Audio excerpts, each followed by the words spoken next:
Can I have more stuff on my desk? Yes, you can. I can bring you more stuff for your desk tomorrow. No, I don't want that. All right, well then if you don't want that, I can just send you more emails. I'll just take some of those emails you sent my way and then just return to sender.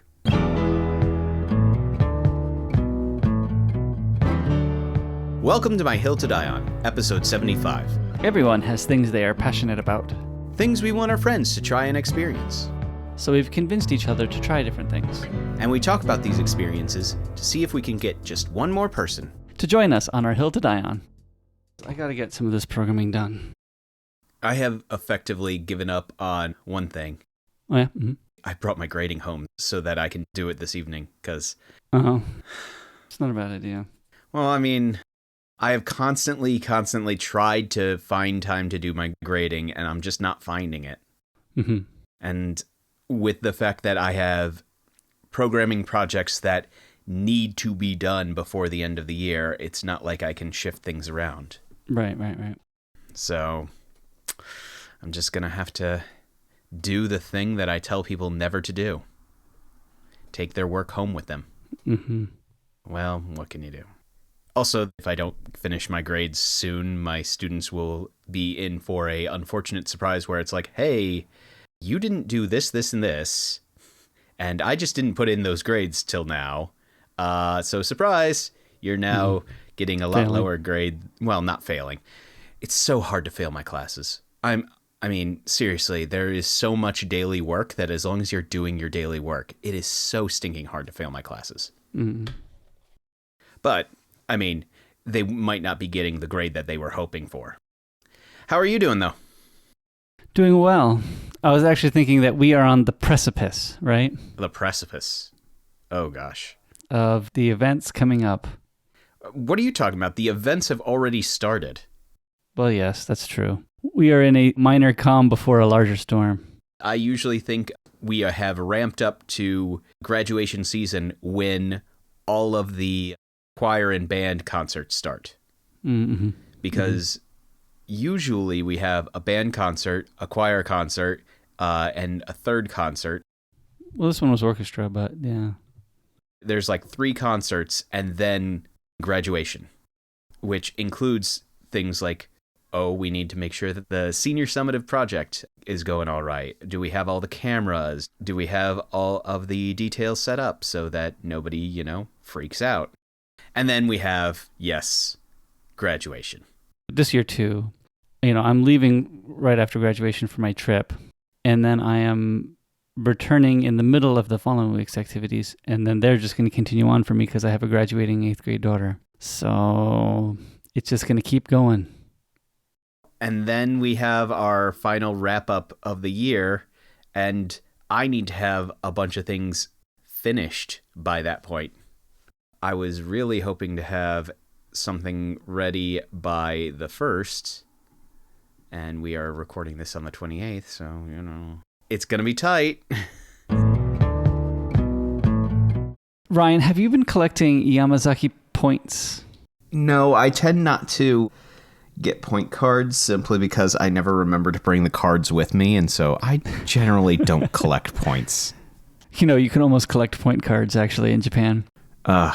At one point I did have a wallet full of point cards that I realized I'd never used. I did. I have a separate wallet. I threw it away. Yep, my separate wallet of point cards. No. I'm talking about something worse than that even, Ryan. If you bought Yamazaki bread, they come with points on the side of them. So this is like box tops for education level. Yeah, that kind of thing. But of course, we buy a lot of bread for our family, so we end up getting a lot of points. And they do it every year, so I think it's April and the beginning of May, something like that every year. I'm not exactly sure. But anyway, it finished a little while ago. And we collect them because we buy a lot of Yamazaki bread, and you take the points off the bread and stick them on papers. And there's a bit of inflation going on. Last year, you had to get 27 points. This year, you had to get 30. Now, at the same time, I think the points are inflating too, because our loaves of bread are now worth 2 points when they weren't worth 2 points a few years ago. I know. Anyway, inflation. It's rampant. We had gotten something like, I guess it would be something like, we must have gotten 77 points because we got 60 plus 17. So we got enough for 2 plates, but not enough for a 3rd plate. Oh no, God forbid you didn't get a 3rd plate. God forbid. And because the plates change every year, we've gotten quite a collection of these different plates. But really, it does work better if we have 3 plates because we have 3 daughters. It just works better. So during the craziness, I had noticed that you can buy other people's points on Yahoo Auction. And I was like, who does that? Well, actually, my thought was, who prepares it to be sold on Yahoo Auction? That's what I want to know. The amount of work that goes on to package something up and mail it away, like who wants to do that? Anyway, so I was making fun of them. And then my wife is like, oh man, we missed it by, whatever it was, 13 points. And I was like, oh, 13 points. I can do 13 points. That I can do. So I looked on Yahoo Auction, found something that was, I ended up buying one that was 15 points and bought it for like 150 yen, which 150 yen is like $1 or something, right? And like that included shipping or something like that, like super cheap. Like I paid $1 for these 15 points and I got them in and delivered. And my wife was like, you did what? You bought points on Yahoo Auction? She's like, I threw it away. And I was like, oh, come on. I was going to buy them. I told you I was going to buy them. She's like, no, I told you I was going to throw them away. Of course, she probably did. And I probably wasn't listening because I was too excited about buying points in Yahoo Auction since I knew I could. So you had to buy more. So that I had to buy more points to finish off my thing without my wife knowing. Again, I had standards. I waited till I could get super cheap ones. But of course, the collection period of the plate was fast approaching. And because I'm choosing super slow shipping methods because I wanted the cheapest ones, I had a deadline, but I was still able to get it in time for the deadline. And I bought some super cheap ones. I think I paid 150 yen for the second set of 15 points.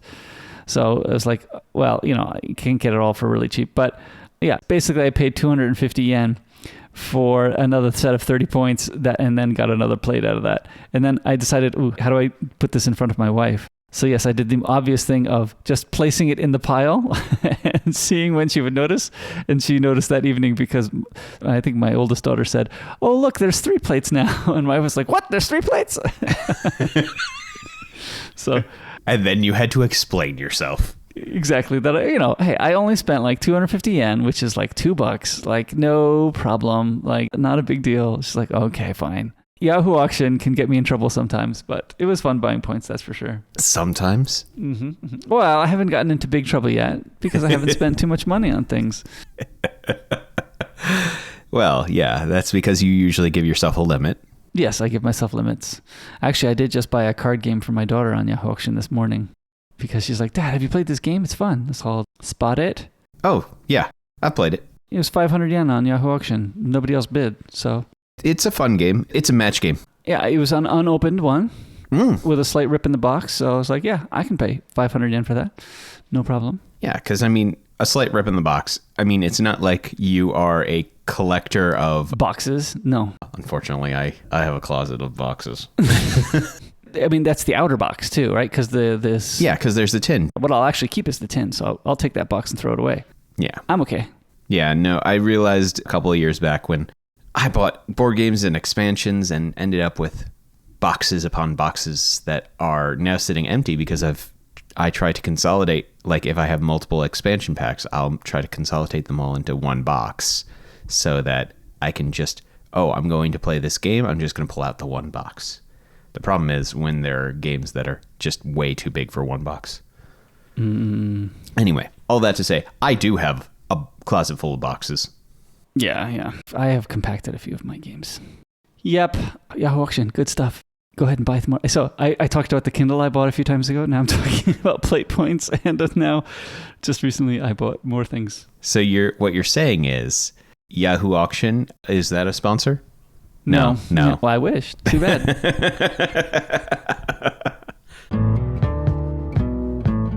So, I was all excited about my second Kindle, right? Uh-huh. And I have been using it very well in my devotions time. Still do. It's still the best object for that. And it's already gotten stolen from you. No, not yet. No, my wife likes real books. So that's a blessing. So really, the first Kindle I did buy as a present for her. I didn't mean to steal it back, but I have become, the user of it, not the owner of it, I guess. But our printer died at home just this week. And for Sunday school, I normally print out our worksheets that we're doing. For the past few weeks, I print out our worksheets and then we use my Kindle and one of my old iPads for them to read with. They can read the Kindle book that we have that we use for Sunday school. And I did buy a Bible in Kindle format, which is pretty nice.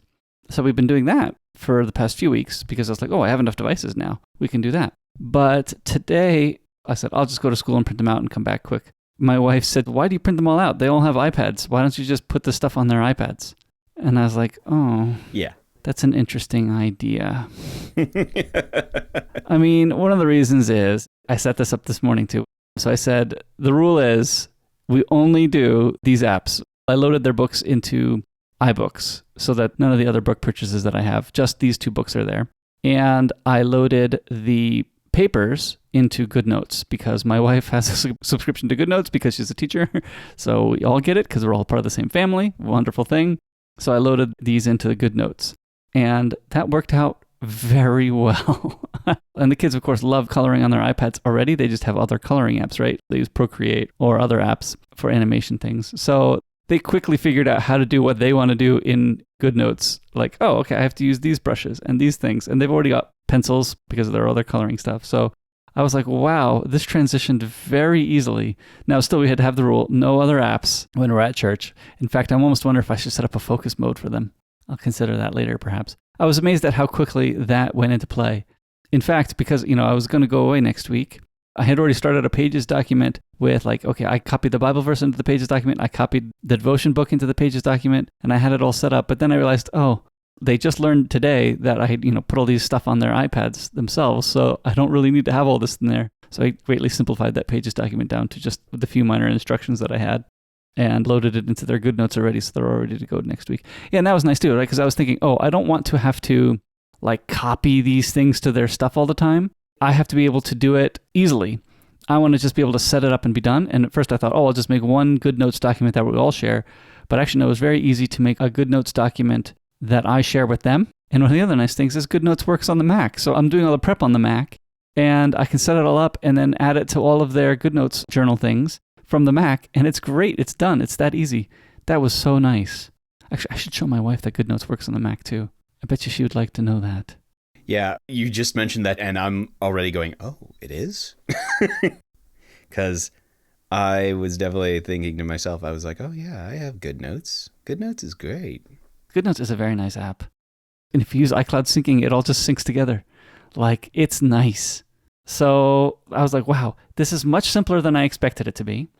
My wife mentions this to me at 9. We leave for church at 10. I was like, you should just set this all up, Nate. You can set things up quick. And I'm like, yeah, but I have to wash dishes and get ready still. I'm okay at tech, but it takes time to set things up and to learn how to use them and set it all up the first time. This is not a quick thing always.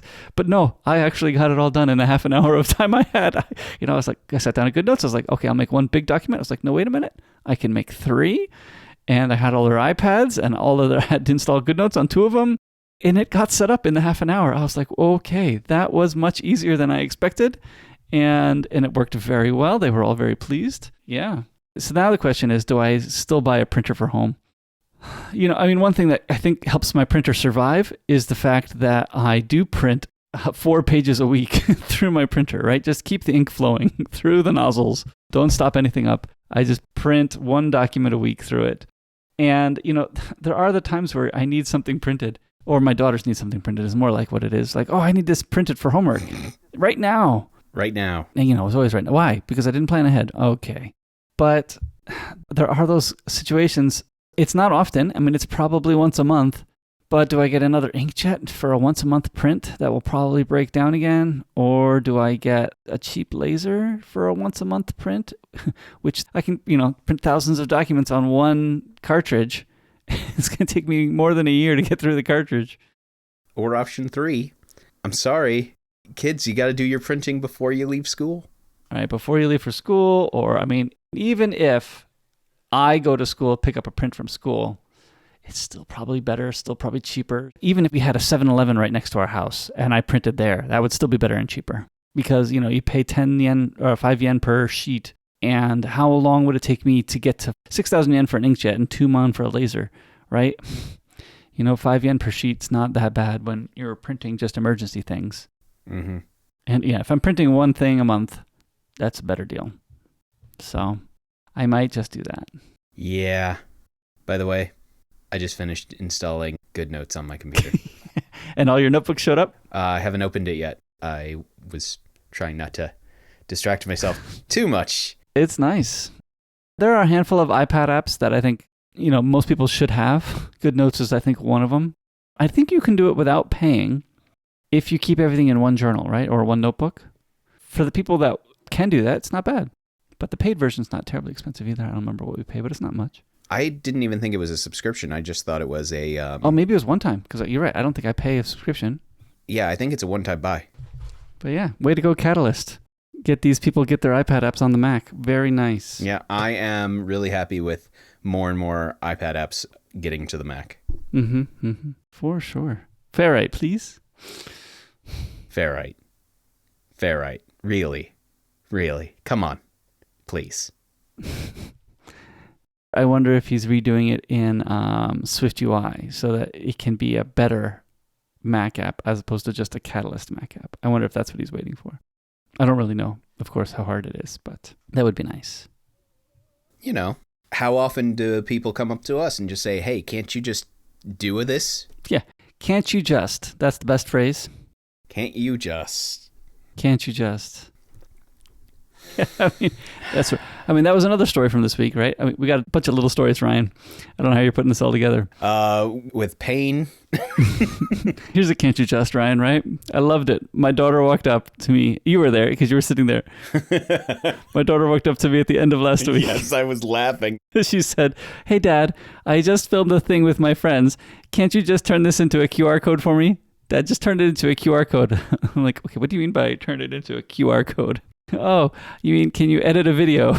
you skipped all the middle steps. You mean, can you edit the video I just recorded with my friends, stick it up somewhere, post it somewhere, right? Wherever you can post it, and then shorten that URL to a QR code so that I can share it with the rest of the elementary school. Oh, that's what you mean. Okay, can't you just take all of these, 27 different video clips, figure out which ones we actually want, make it into a video, and then make it into a QR code? Luckily, they really had one take that they were editing from in the end. Oh, okay. So luckily that was that. But it's like, hey, can't you add some sound effects here? And then I did do a few little more perfecting things here and there. That's what editing is. Perfected it a bit here and there. And then, exported it to Google Drive and made it a QR code. So, but yeah, it did take, editing a video is never quick. So I think it was 2 hours in total, but not too bad. I'm not sure their point was very clear, but that's okay. Do videos need to have a point? Well, they were trying to do, it's the stop pollution. Oh, how do you stop pollution? Don't drive. Okay, that's a good part, but then how... How do you get to school? How do you get to work? Yeah. It's okay. One of my daughters worked on the Stop Poverty campaign, and that was fun. They had very nice stickers.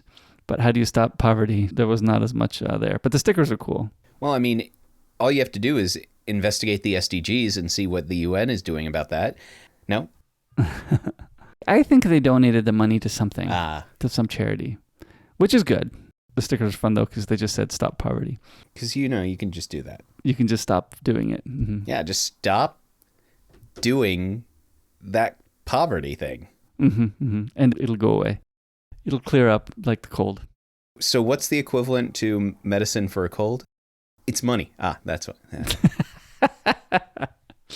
Yeah. Yep. Solves all the problems, Ryan. So just take some money and poverty will end. Sorry.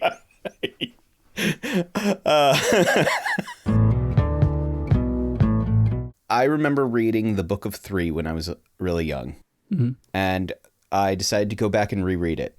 The Book of Three is the story of the Black Cauldron. Oh, okay. Lloyd Alexander, the Book of Three, was book one of that series, the Prydain Chronicles. I remembered reading it when I was younger, and rereading it now, it is definitely written in a way that leaned into that high fantasy. The linguistic styles of how people talked was very high fantasy. But yeah, it was a good reminder of where a lot of these stories had come from for me. Aside from that, I read some more Pratchett because, I can never read enough Pratchett. Mm-hmm. Any of the series specifically? This past week I was finishing up Masquerade, which is part of the Witches series. And then I decided, hey, I've been reading all the other series. I should probably go back and reread the Rincewind series. Rincewind is a nice series, but the Witches, the Guards, and Death are definitely my favorites. And so I tend to read and reread those ones the most. And so it's just been a while since I've read Rincewind. He is the world's most unlucky wizard, is the best way to describe him. So I've been reading that. I finished up Elder Race. Oh, yeah. Mm-hmm. It was a very interesting read. I liked what Tchaikovsky did to that, to show like the different perspectives and how vastly different they were. I think I didn't mesh with some of the characters as much as I probably could have, but it was a good novella.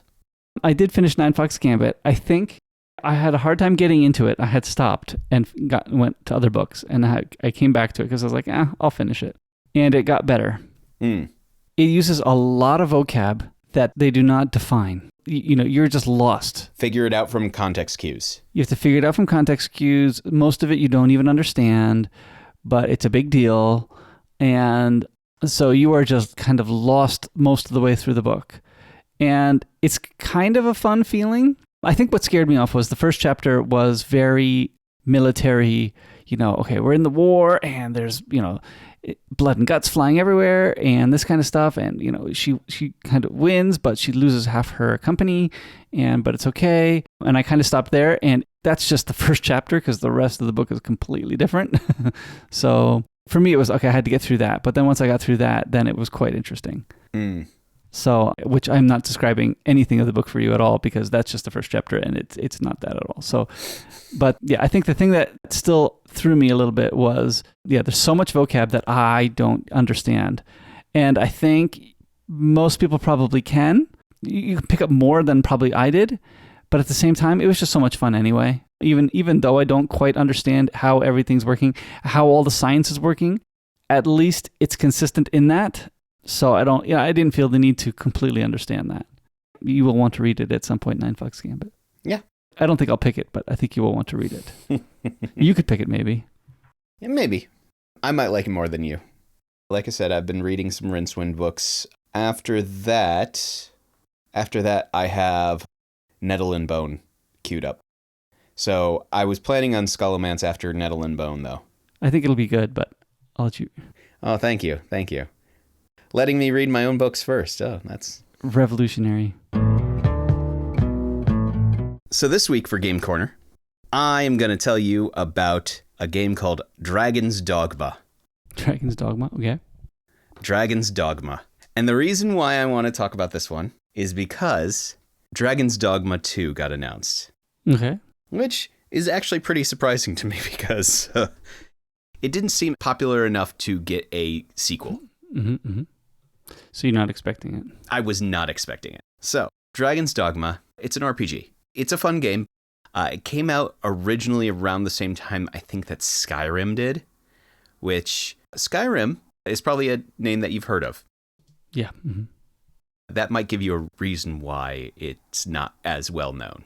So it was an action RPG. It's made by Capcom. I really like it. Right at the beginning of the game, you are a person who is just minding his own business in the little fishing village, and a dragon attacks your town. So, a bunch of people dying, your village getting burned, and you decide that you're going to fight against this dragon because, you got to defend your town. But you're like a nothing. You're a fisherman. So, dragon attacks you, you fight it off. As you can probably guess by you being a level nothing person, you get taken down pretty quickly.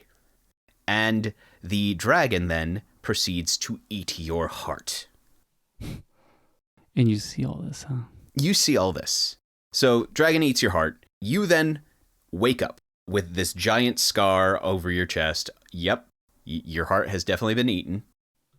but you are somehow still alive. It having eaten your heart basically kept you slightly alive, but your fate is now tied to that dragon. So, as any good RPG then says is, okay, well, you're now tied to that dragon. Well, go slay that dragon. Get your heart back. That easy. That easy. And that's where the quest starts. One of the favorite things in this series is the fact that you are fighting things that are really, really big. And unlike other games where you're just swinging your sword at things, or shooting a bow at things, or trying to throw magic at things, you can actually climb on the big thing. So a dragon is attacking you. Great. You can run, jump, and essentially like hang on to that dragon and repeatedly stab it while you're trying to hang on.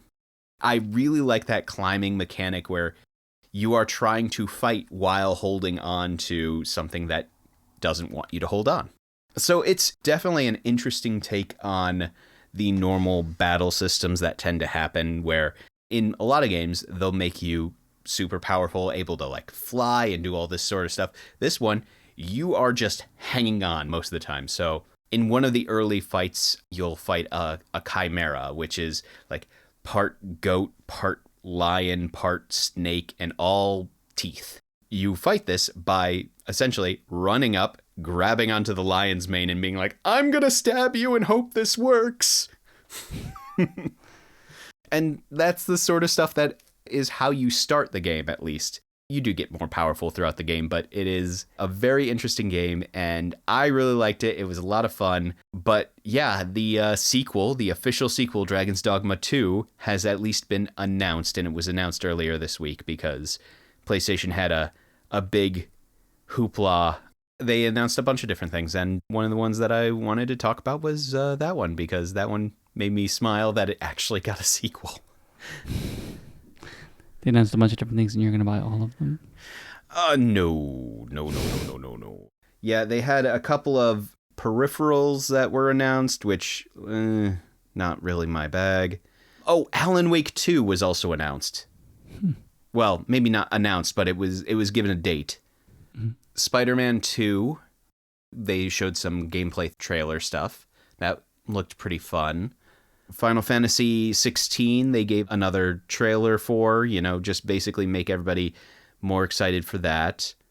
Assassin's Creed is getting a new Assassin's Creed. Because we need more. Yeah. Foam Stars was announced. Looks like Sony and Square Enix's version of Splatoon. They made Splatoon for adults. Well, maybe not for adults, but... Yeah, I mean, Splatoon 2 is kind of for adults too, but I guess maybe more marketed toward adults.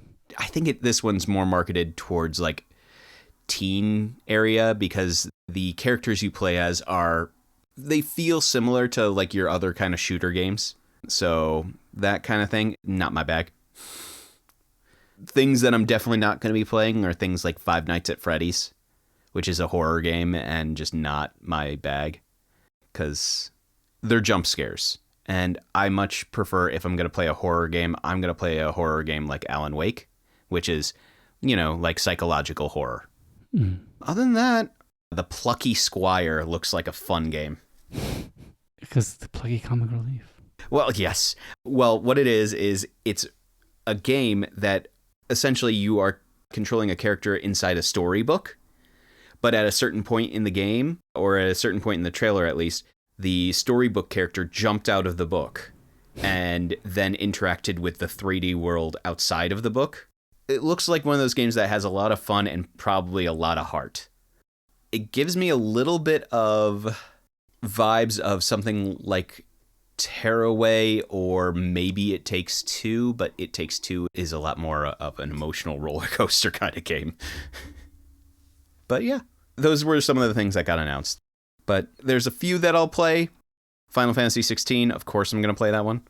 But that one wasn't announced. It was just like, here's another trailer. It's coming out in like less than a month. But there's still enough games to keep you busy for a while. Like, I need games to keep me busy. Mm-hmm. Yeah, well. I have enough. Especially because I haven't even started the new Zelda yet. Ooh, yeah. Mm-hmm. That came out like a couple of weeks ago as of when we're recording, and I haven't even started it yet. Well, guess where the summer's probably going to go? It's going to go to Zelda. Yeah. Because that's a Switch game, and I can take my Switch with me on road trips. Speaking of Game Corner, Yeah, I did get my daughter Animal Crossing. I saw. I have not played it much yet. Are they enjoying it? She is enjoying it. She's the only one that's played it, really. Ah. So, gonna have to try it myself sometime too, but I figure I shouldn't take the Switch with me on my trip. That would be nasty. Hey, I just got you Animal Crossing for your birthday. Now I'm going to take the Switch away from you for about a week. Yeah, I shouldn't do that. So, Nate. Mm-hmm. This is our first episode where we have a listener pick. Our listener wanted us to watch a TV series. He chose that he wanted us to watch Warehouse 13. The whole series. No, he specifically chose 3 episodes that he wanted us to watch. As he put it, these are good ways to kind of get a look into Warehouse 13 and essentially its vibe. Right. I mean, luckily, we both had already seen the whole series, so I think that worked out well, because it was a good refresher for me since it's been a few years. And it was also good that we had seen the whole series, because one of the episodes he did pick was one of the ones very close to the end. That was the final. It was the final. The telenovela? I watched 5-6. Was I supposed to watch a different one? Was it supposed to be 5-4? I think it was 5-4. Oh, I watched the wrong one. Well, the final one was good too. Well, you watched 5-4. I watched 5-6. I will have to watch 5-4 later because that sounds fun too. Savage Seduction? Yes. Oh, yes. I didn't watch that one. Stink. That is 5-4. I watched 5-6. 1-1, 3-6, 5-4. All right. Well, I watched 5-6. Sorry. Did you also watch 3-6 or 3-4? I watched 3-6.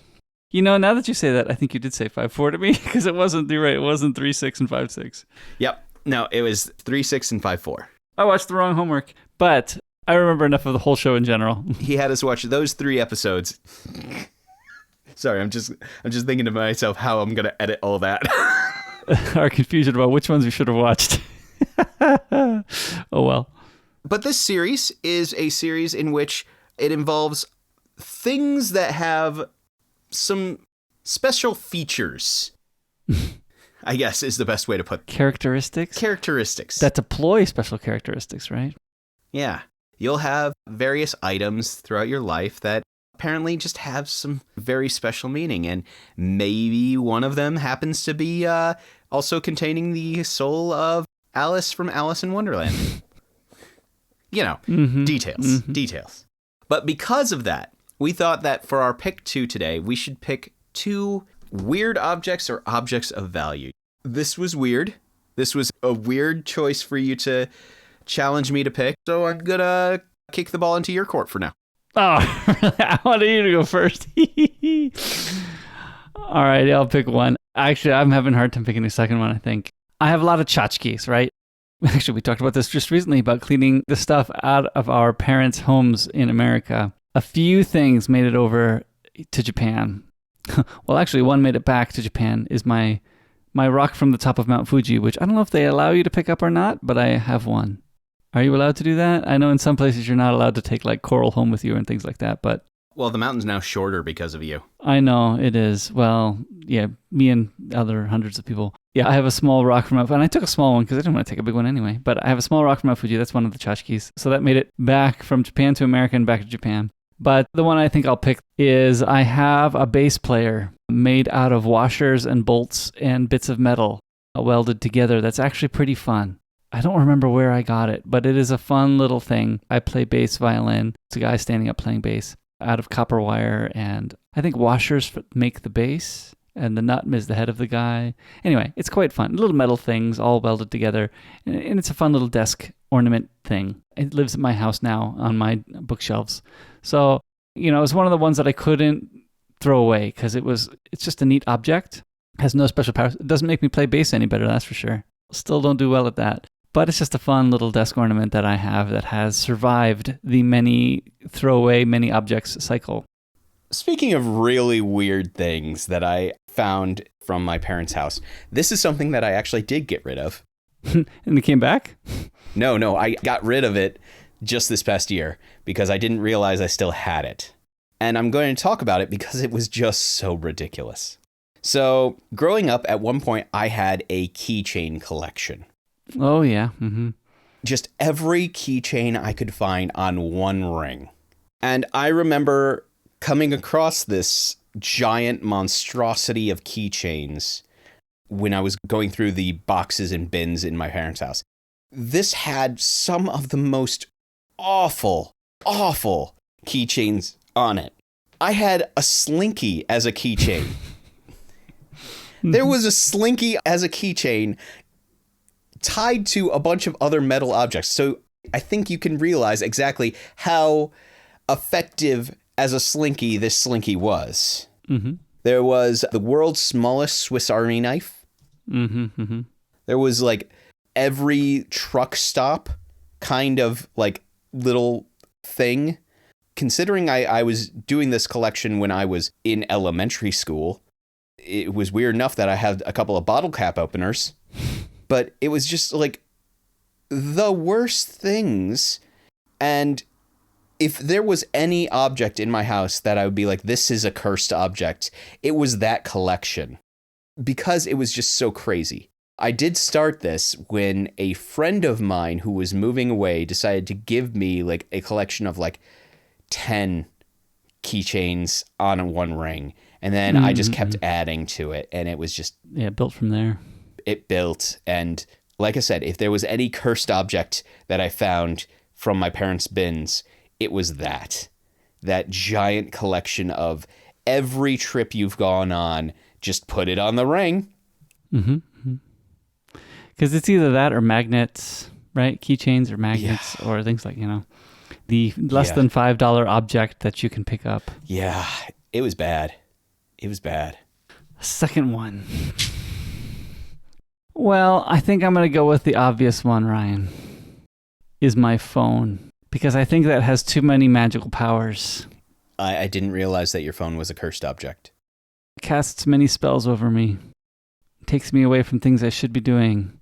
Although actually I'm fairly disciplined, but still I waste time or don't get enough things done. Although I am very pleased with how much I can get done with it. I mean, I did even do that whole Pages document I was talking about earlier on my phone, right? Like, that's nice that I can just do all this work on my phone, and then I brought it to my computer later to clean it up and stuff like that because I don't have fonts on my phone. That's annoying. It is amazing at how much I can do with my phone and how much I can get done with my phone. I have solved a number of problems with VPNing into school with my phone. I've been very pleased with that sometimes.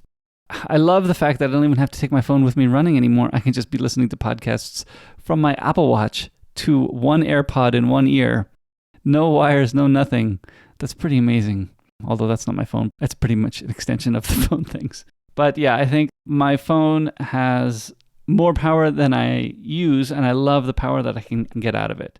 And I think the more that people write these nice apps for them, the more powers my phone does get, which kind of sounds scary when you say it like that, but still, it is quite nice. Quite nice to be able to fix things or do things, having the phone being one of the primary computing devices in my life. So that is nice, because I think it's one of the primary computing devices in a lot of people's lives. Not everybody's. Not everybody's, but in a lot of people. I mean, I don't know if it's technically the primary computing device in my life, but it does do a lot for me, so I like that. I only say not everybody's because I do know some people who, because of all of those magical powers that a phone has, have decided that for their own sanity, for their own lives, for all of those things, they decided to go with a dumb phone. Yeah, I mean, it's understandable. As long as it calls and is able to save numbers, I think that's sufficient for some people. I mean, what's a phone for, right? I mean, I do use a phone as a small computer, but if you don't want to have a small computer, then... I actually hilariously very rarely use my phone as a phone. Yeah, I made some phone calls the other day, mostly to school, but still, they were phone calls. Yeah, I very seldomly actually use my phone as a phone. For me, if I were to eliminate out every function from a phone, except for the ones that I actually regularly use, my phone is a glorified MP3 player an emailer. Or not emailer. Messenger. It is a lovely MP3 player and a message app. Mm-hmm. Makes me laugh because, yeah, I underutilize my phone, but that's also for my own sanity too.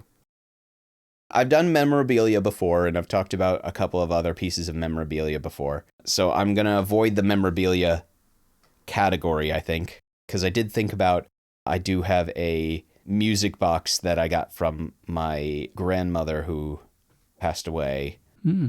Or was it my great-grandmother? And I do have a music box from her, but I think that I'm going to avoid the memorabilia category simply because we've done that one before. Mm-hmm. And the other weird tchotchke that I have a lot of in my house, because I'm making a category of things here, is I have a lot of really weird game paraphernalia, I guess is the best way to put it. Well, you buy all the box sets with the thingies in them. Yeah, well, not all the box sets. Usually I wait for those box sets to go on sale too. Well, how am I to say no to the box set when the box set is now cheaper than the game by itself? Okay, well.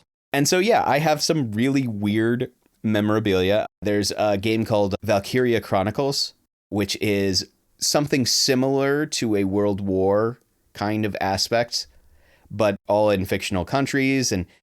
But the game is played while you're driving a tank around and you have a bunch of foot soldiers who will go off and fight at smaller battles. But I have the tank from the game just sitting on a shelf.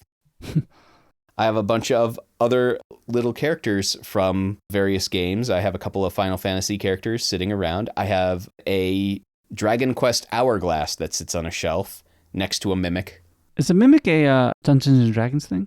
It is in Dungeons and Dragons. Basically, it is a sentient treasure chest that likes to eat people. Technically, though, a Mimic can be any inanimate object. So I always thought that a Mimic could hide as so many other things than a treasure chest, because treasure chest is obvious. The old joke is the adventuring party walks into a bar carrying their weapons, and the bartender goes, well, why do you carry your weapons into the bar? And the party goes, mimics. Bartender laughs, party laughs, table laughs. Yeah. Anyway. But yeah, I have all those little things because I've ended up getting I get box sets and then all of a sudden, oh, well, I've got a tank now.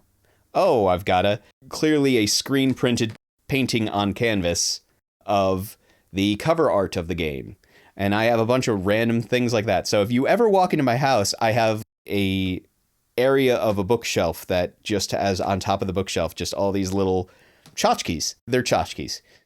I mean, like I said, I have a lot of little weird video game tchotchkes that I got because I like getting special editions of games for two reasons. Number one, because the tchotchkes are nice and I am a sucker for an art book. When I said I have a bookshelf that has a bunch of little tchotchkes on top of it, it's because the bookshelf itself, the first level has a bunch of random books on it, and the second tier has all of these random art books that I got as part of a collector's edition from video games or board games, because I do have a couple that are from board games.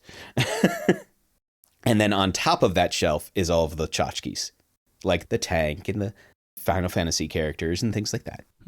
So I like them because I'm a sucker for an art book. And the number two thing is most of those special editions come with what is called the season pass usually, which is all the future DLC already purchased. So you don't have to buy the DLC later. And I really prefer that over having to buy all the individual DLC later. Because usually it's like, oh, well, if you want to find out how the story actually ends, you need to buy. No. I want the whole story at once. Right. Or at least as you provide it. As you provide it, yeah. So those are the two reasons why I tend to get some special editions for games that I actually really want to play and aren't just oh yeah, this sounds like an interesting one. Anyway, I have gone on a weird rant there. Yeah, well, Ryan, we have too much stuff in our lives, really. Do we? I do. I have a whole house full of it. Well, I haven't quite filled up my house yet because I regularly empty it. Although I do have a couple of things that I do need to get rid of just because it's filling up space and not being utilized. So I haven't quite filled up my house, but I also definitely have things that I can still get rid of. Yeah. I guess that's true for me too. It's not filled up, but I want to get rid of things because I want, well, not space for more things, but more space to move around. That being said, we come to one of our biggest issues, or my biggest issue of living in Japan. Throwing things away is hard. Throwing things away is hard. So I try not to buy as many things, but still, things are purchased. Throwing things away in Japan is hard. Yeah. It's not me getting rid of it is hard, because I would gladly put like half the things in my life in a big bag and just be like, take this away from me. But the problem is the hurdles to go through to properly throw away all these things is difficult. Yeah, because if I was to throw away that bass player guy in Japan, well, I guess it's pretty clear it would go in non-burnable. But it's pretty funny how, almost everything goes in plastic trash. And then everything else goes in burnable. And then you have very little that actually goes in non-burnable, which I guess is good because you don't want to fill up the landfill. Yeah. I was just thinking to myself, because like I have old controllers for systems that I no longer have. That's non-burnable. Mm-hmm. But then again, I also have things that I've inherited from the people who I have taken over houses for. Mm-hmm. Like, I think I still have 2 ironing boards. One that's half size, one that's full size. Which one do you need? Neither. Neither, based on how I actually iron my clothes. You use neither. You might need one. I need one. I use neither. I'm glad you suggested this drink, Ryan. I think I bought this one for you, right? Because of course, because I buy the Calpises, right? Yeah. Why are you happy that I suggested this one? Because I think it's a good. I don't know if it's going to be the better of the two, but of the 2 that we have left in my refrigerator, I think this one is potentially better. It's Calpis that's going to try to be CC Lemon. So I have Calpis Soda Lemonade. Yeah. Calpis Soda Lemonade Soda. It actually says that, yeah. Calpis Soda Lemonade Soda. Oh, good. More soda. Soda. All the way down. It says 1% fruit juice, though. Yeah, 1% fruit juice. Well, because it says down here that it uses lemon syrup. Real lemon syrup, all 1% of it. Yep. That means it's going to be good, Ryan. Carbonated beverage. Calpis, since 1919 in Japan, a refreshing blend of sweet and tangy made with cultured milk. Mm-hmm. Let me tell you, this milk does not make me feel cultured. I have high hopes for this one. You have hopes for this one. Mm-hmm. I think the lemon might actually make the Calpis better. Probably. All right, let's see. But I mean, you're asking for Calpis to be better. I mean, almost anything can do that. Wait a minute. Did the ginger ale do that, Ryan? No, but, Anything else? Smells good. It's tangy, but too much on the 8 and not enough on the lemon. Well, it's better than normal Calpis. I don't taste enough lemon, do you? I mean, I taste sour, but I don't taste lemon. It tastes sour. It tastes not just the sour of the cultured milk sour, but it definitely tastes like the lemonade souriness. But the bite of lemon at the front end is too covered up. The bite of lemon that I'm talking about is like, I don't know, when you're drinking a CC lemon, that kind of bite of lemon.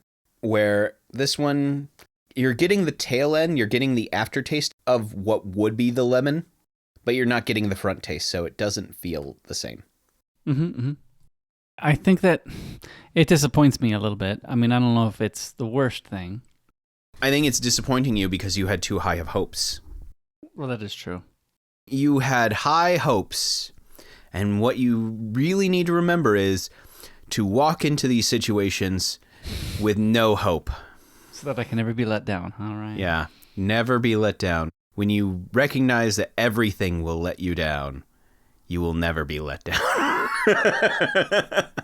I do think, though, it strikes a very good balance of sweet and sour. Yeah. I just wish it tasted a little bit more like lemon. Yeah. But I think it succeeds in a good mix of sweet and sour. I mean, I think I have a lot of 7s, but I think I could give this a 7. It's definitely higher than passing for me. If it had some lemon, I might be able to go as high as 8 or 9. Sorry, I'm just looking over the past Calpises. Mm-hmm. I think the highest past Calpis I gave was a 6, which was the peach espresso. Oh, the peach Calpis, yeah. Mm-hmm. Oh, no. Calpis cold peach. Oh, yeah, there. Ooh, look at that. I gave that an 8. Oof. Was I in my right mind that night? Sadly enough, I think I have to give this a 7. Ooh, look at that. It even won Ryan over. I think it's a nice flavor. I mean, it's not like life-changing, but for Calpis, they've done well. They made it better than real Calpis. Yeah. I mean, it's a nice flavor. It feels like something I would drink potentially in the summer as a lemonade kind of feel, where it's like it's a bit cooling. I think it's good. Grudgingly, I have to say it's good. You might have to get another one. No. No, not required. A glimpse behind the curtain, I was between 6 and 7. I was trying to decide, is this a high 6 or a low 7? And I think I'm willing to make that a low 7. Mostly because I've had a lot of really low things lately. I need a win. Alrighty. Let's do Cafe au lait Kit Kats. Olay. Cafe au lait. Which, actually, it's a shame you didn't watch the right episode. Oh, yeah? Because there is a reoccurring bit in the episode that you should have watched that just keeps yelling out, Olay. Well, for Spanish, huh? It's based on the telenovela, yes. I'll have to watch it later then. You know, I do enjoy Warehouse 13's Wild. What? Spoilers for later, Ryan. Spoilers for later. All right, Cafe au lait. Look at it. It's a very cream-colored bar. And it smells like coffee. Oh, it does. Smells exactly like everything that I've drunk this morning. Actually, this smells too creamy for that. Yeah, I think that's probably true. We're going to have a differing opinion on this one, I think. Okay, well, let's see. Not only does it smell like coffee, it tastes like coffee. Probably not as strong as what you drank this morning, but still. It's a coffee Kit Kat, Ryan. It's a coffee Kit Kat. It is definitely leaning into the cafe au lait, so like more of a milky coffee, but it's a coffee Kit Kat. I'm going to go with a 3. I am not a coffee drinker. I mean, the milk saves it a little bit. I mean, maybe 2. I don't really know what the difference between 2 and 3 are, but it's down there. I don't like coffee. I don't drink coffee. I'm okay with the fact that you guys make coffee and that coffee smell in the office doesn't bother me at all. But coffee candy or coffee food, nope, I can't do it. Well, I think I'm going to give it a 7. Good for you. I think I'm going to give the other one to my wife, who will probably enjoy it. Yeah, I think I'm going to give that a 7. That was a fun flavor. I like that. Oh, I'm going to have some Calpis lemonade. No, that was a good flavor. I like that. Sometimes. My wife, we had some Baskin-Robbins ice cream the other day, and she got the coffee flavor, and she couldn't finish it, so I finished it. And that wasn't too bad. This one, I can't finish. I mean, I'm not having the other one. I had one. I'm good. No, I'm good. I'm going to give it to my wife. She will enjoy it, and that's good. That's probably for the best. You should give it to your wife. She'll enjoy it. And so a person who will enjoy it will be partaking in it rather than you suffering through it. Yep. I liked it. All right. The main media of the day. As we mentioned earlier, this is our Listener Hill episode, and our listener challenged us to watch a series that they love. And so our listener, Paul, decided to have us watch Warehouse 13. If you want to suggest something for us, you better become a member and fill out the form too. Yeah. Once again, becoming a member for the low price of $2. Wait, no, that's at the end. The ending has all the details. You can find it all there. So he had us watch 3 episodes to get a taste for the series as a whole. Now, in full honesty, we have both seen this series before in its entirety, but he wanted us to watch episode 1 of season 1, which is the pilot. Then he wanted us to watch episode 6 of season 3 called Don't Hate the Player. and episode 4 of season 5 called Savage Seduction. And of course, I watched the wrong one, so I watched episode 6 of season 5, which was Endless Wonder, which is the final episode of the series. Which, yeah, okay, we'll get into it. So, for those of you who have not seen the series, the elevator pitch of it is 2 Secret Service agents are assigned to a warehouse in the middle of South Dakota. This warehouse is not like other ones. In fact, this is a storage facility for all of the unique items and artifacts throughout the world that are more than what they seem. This series is where, essentially, they go out and they find those different artifacts and try to protect the world from the weird. If you've seen the show Eureka, this is actually a, I guess, sister show of Warehouse 13. They have a lot of crossover. They have a lot of interaction. It's both made by Sci-Fi, so had a lot of interplay there, which actually comes up in the episode Don't Hate the Player.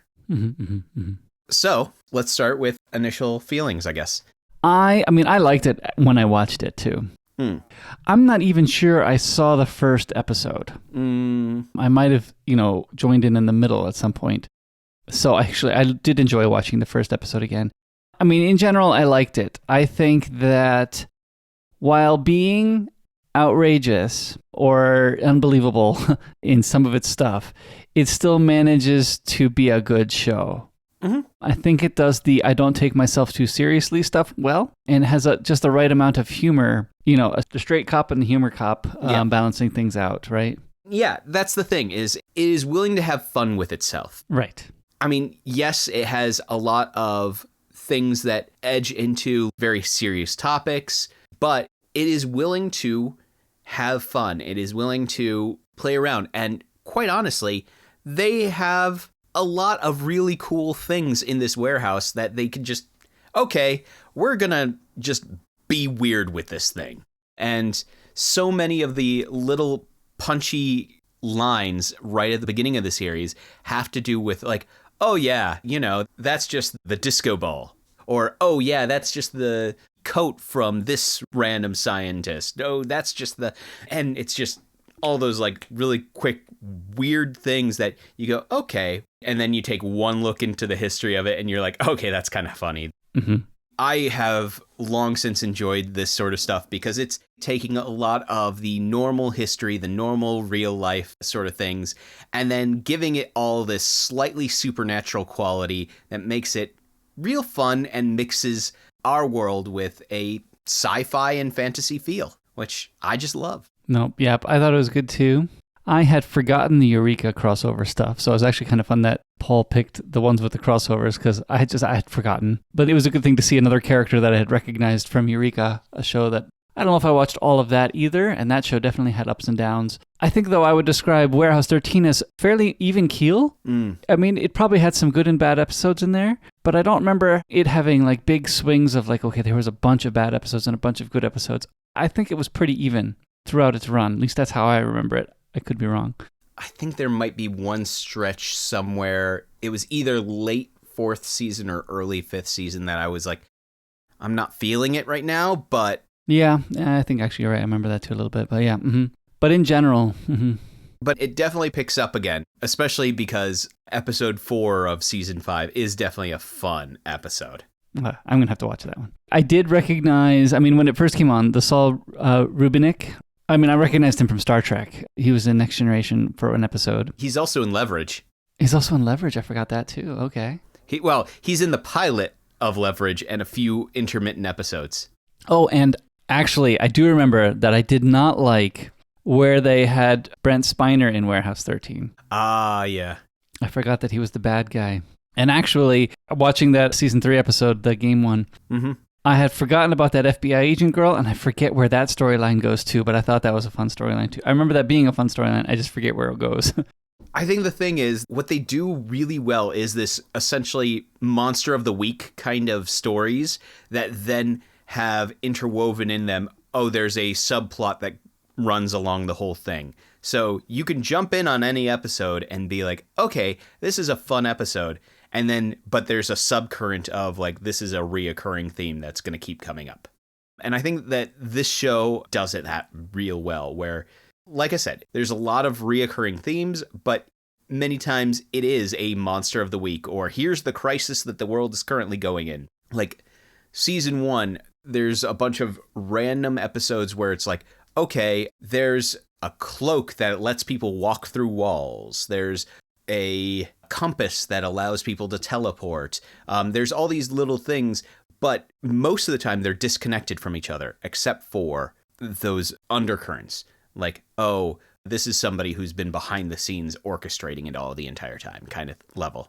The undercurrent storylines tended to come out mostly in the final episode or 2 of the seasons. Mm-hmm. One of the things, actually, I did catch this because I was looking it up too, but the girl who plays Micah was in Severance. She was in 1 or 2 scenes as, you know, the guy who was trying to be unsevered at the beginning? Oh. It was his ex-wife. Oh. So she was in the funeral scenes. So that was fun to read. And so I did go back and watch that little bit of Severance when I saw that. I was like, oh, look, yep, she's right there.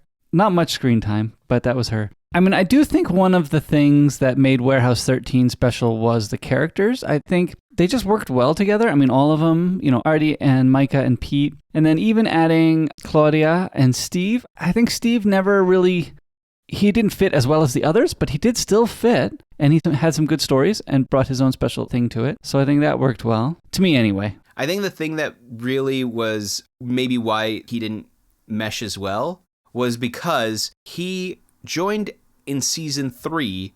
Isn't that after the HG arc? Yeah, I think it was after the HG arc, yeah. And I don't know about you, but I was very invested in HG. Yeah. Like, I was like, oh, this is a fun character.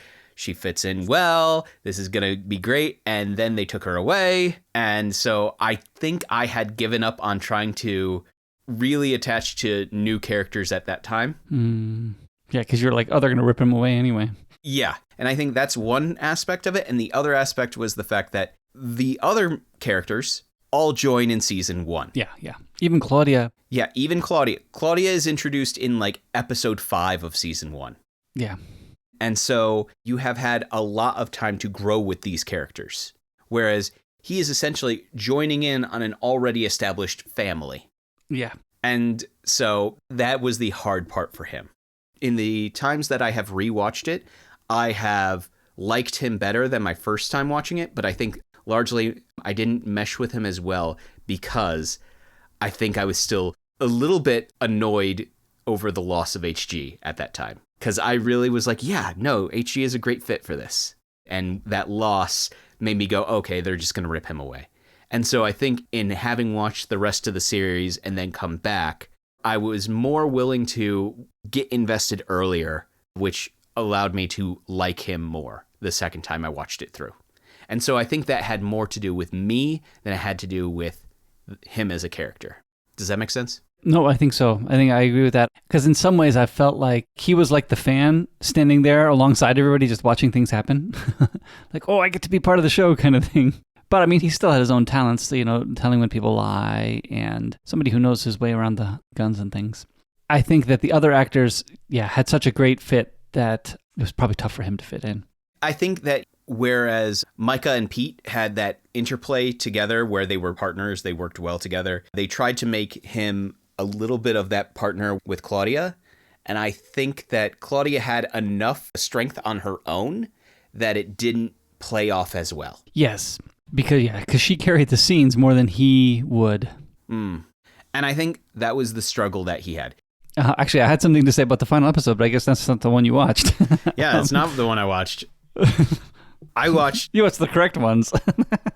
I'll have to go back and watch that one. But actually, I thought the final episode was pretty good too. They jump the shark at the end.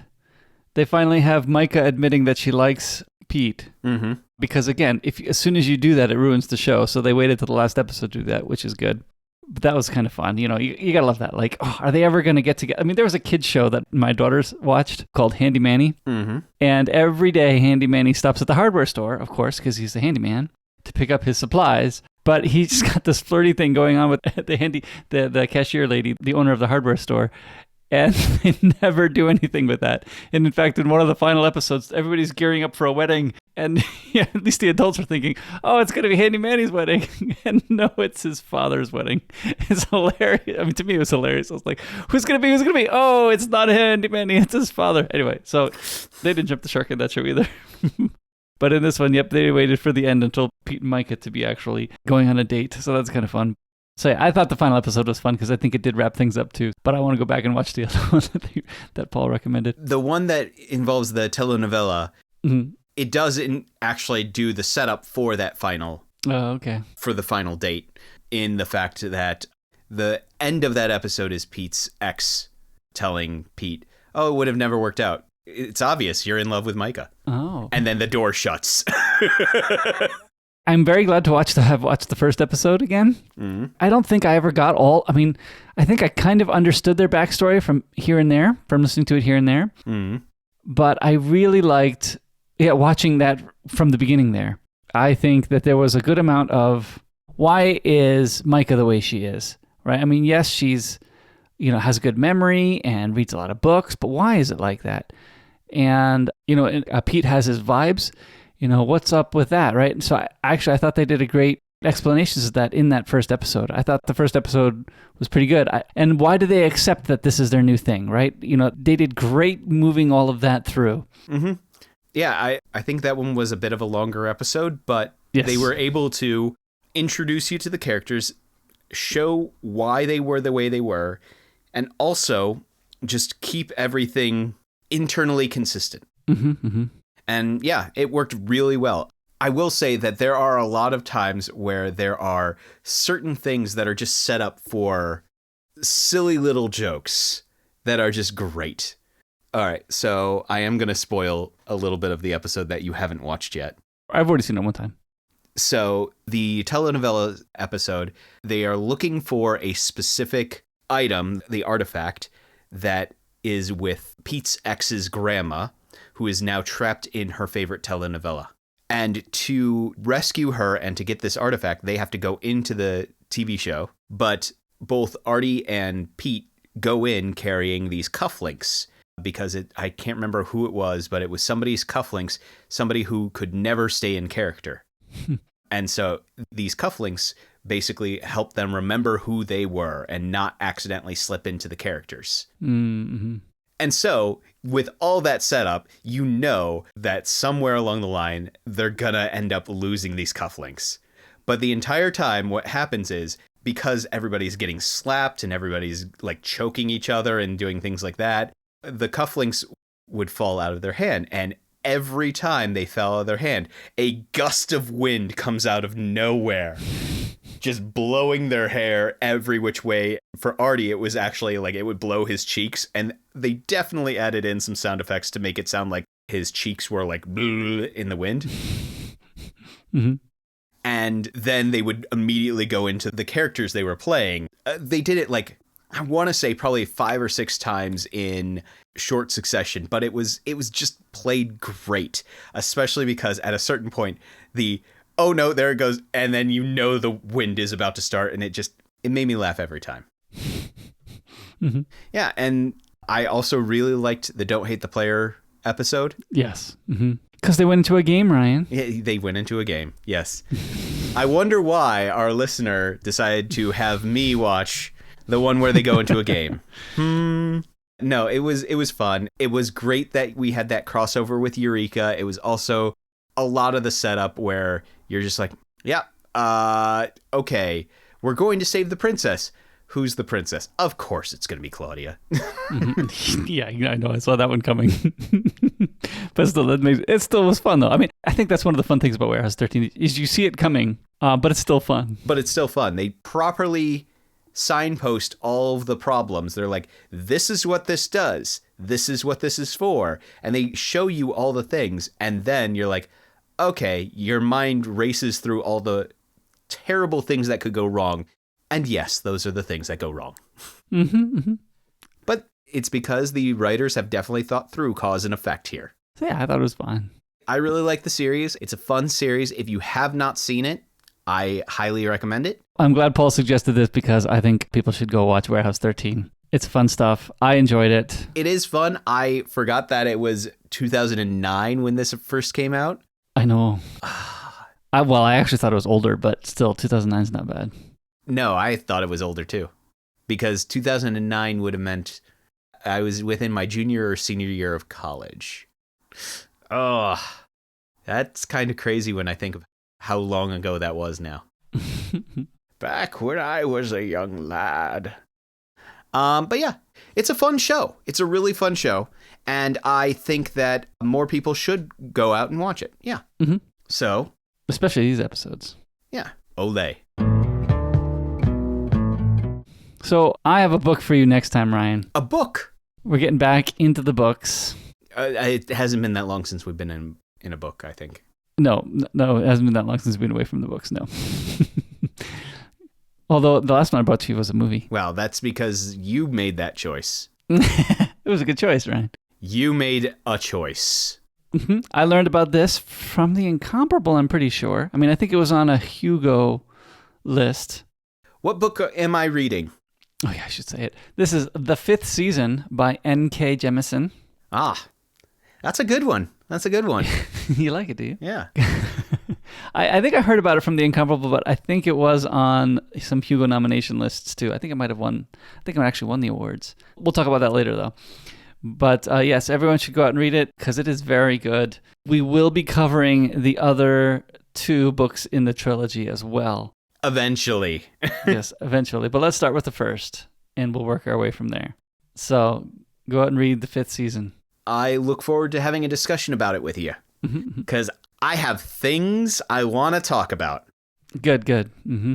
Okay, because this one is fantasy, and it also ends in a very interesting spot. Yes. Well, that too. Yes. Mm-hmm. All right. Next time, Ryan. Next time. We hope you found something nice about this hill that we were willing to die on, and we appreciate all of our listeners coming along on this journey with us.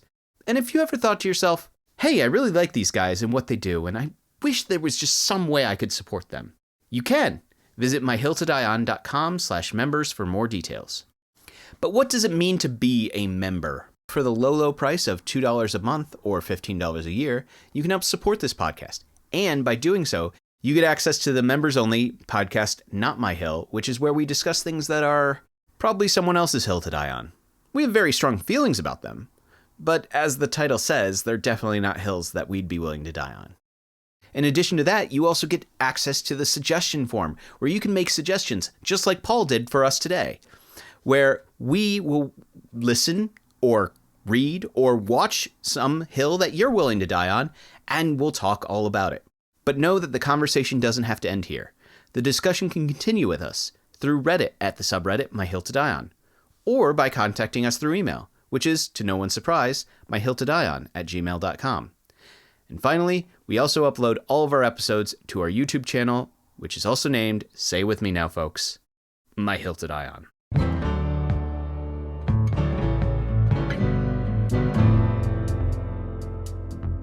Well, wait, do you mean you have a book for me or I have a book for me? Did you buy this one? I bought this one. Oh. I read your book before you read it, Ryan. This is actually the one that caused this entire running gag to happen. Oh, is it really? Yes. I forgot that. This was the book of mine that you read, and then we're like, Ryan, have you read this book? Yes, I bought that book. Oh, great. No, it's a good one. I'm gonna have you read it. I'm picking it, so you have to read it. Great, I already bought it, so thanks. See, the problem was, and the reason why I sent it your way, was because I had an idea. Mm-hmm.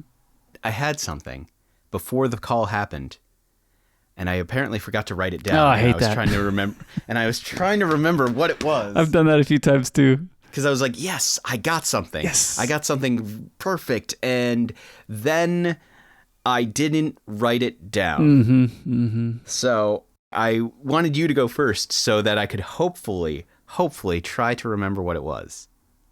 Didn't work. And I haven't yet. It didn't work.